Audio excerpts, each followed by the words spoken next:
comes up tomorrow. Race day, 27 laps here for the MotoGP riders. And here we go. This is like a mock start for tomorrow's Grand Prix, just giving the riders a chance to test the track conditions and clean up the grid starting places, because if you're on the wrong side of the grid here, there's parts of this grid that of course will be clean. There's a natural racing line that's emerged. This is an opportunity to make it kind of a fair square, I guess you could say, so all grid slots are equal and everybody gets the chance of a practice start as well. Yeah, if any of you joined us for the After the Flag shows during the pre-season test here back in February, we did see a moment where Fabio Quartararo did a practice start. I think it was on the second day of the test, where he pulled away, in fact might have been day one, but he pulled away from one of the grid slots up against the pit wall off the racing line, and he had an absolute shocker.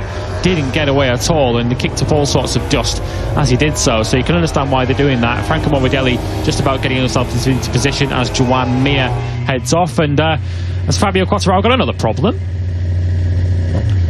Was he just waiting for somebody ahead of him, maybe just to clear?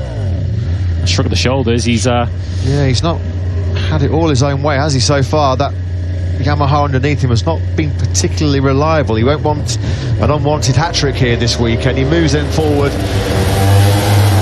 that was more like it. That was not a practice start that he had in the test here, as Lewis mentioned a couple of weeks ago. About half a second after he dumped the clutch, he was Greg Hancock Speedway style. Yeah, he nearly went hard left into the pit wall. Yeah, it was. So there you go, on your screens, confirmation. It's just this practice start session. Just a bit of time for the riders here to get their launch controls dialed in, work out how much grip there is in these conditions. Of course, they'll be hoping that the track's much drier for tomorrow's 27-lap Grand Prix of Indonesia.